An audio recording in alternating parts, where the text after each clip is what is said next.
banyaknya konten atau materi di platform media sosial YouTube yang tidak mendidik, serta bermanfaat bagi penonton jadi pembicaraan dua ulama kondang, Ustadz Abdul Somad dan Abdullah Gimnastiar alias Agim. Dalam kesempatan berbeda, kedua tokoh agama ini seolah sepakat mengatakan bahwa pemilik akun YouTube mengupload berbagai materi yang tidak mempunyai akhlak dianggap sama dengan sampah. Meskipun pelanggan atau subscribe-nya banyak, itu sama dengan konten sampah. Walaupun followernya banyak, ujar Ruas. Singkatan nama Ustadz Abdul Somad menjawab pertanyaan Ibu Sastri, jemaah dari Bengkulu yang bertanya bagaimana hukumnya YouTuber bersedekah menjadi konten YouTube-nya. Pertanyaan tersebut diajukan pada UAS dalam pengajian virtual berlangsung awal Juli bulan ini.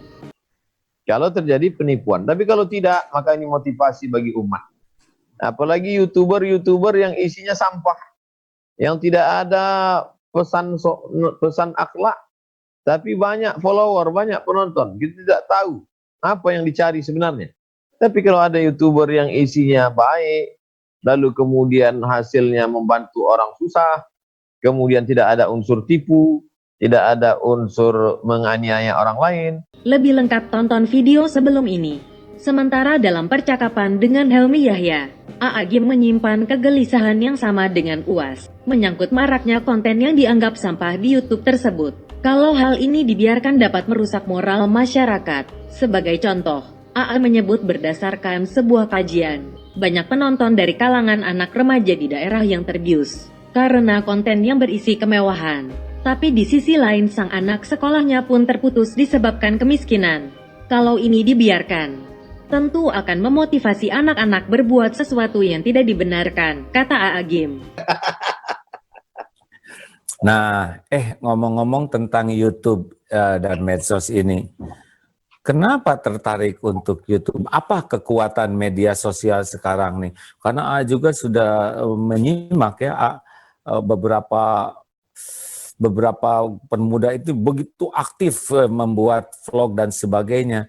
Alhamdulillah kalau yang bagus bisa jadi panutan yang bagus. Yang mengerikan itu adalah kalau subscribe followernya banyak gitu, tapi yang diberikan contohnya tuh khawatir membuat orang jadi salah bersikap. Ada penelitian begini Kang Helmi.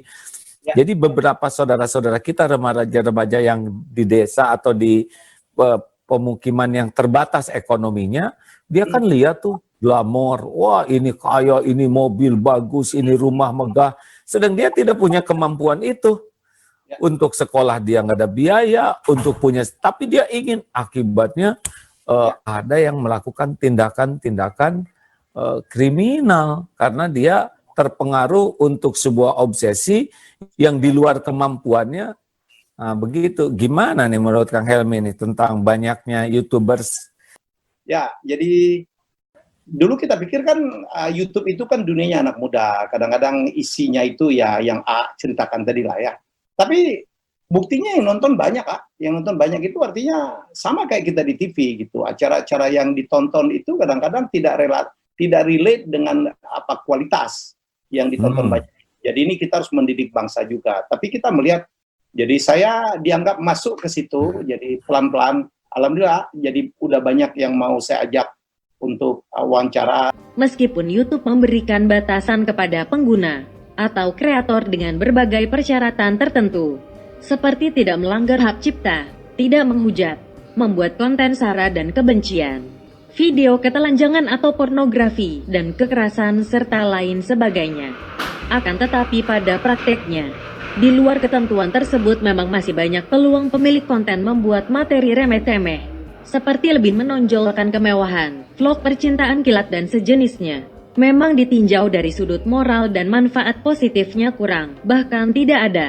Tapi sebagai platform hiburan, YouTube sendiri lebih menyukai konten seperti itu karena dianggap ramah pengiklan dibanding konten video perdebatan politik, orasi pengunjuk rasa, atau pertarungan mistis supranatural. Nah, beda pandangan lagi, kan? Sekian.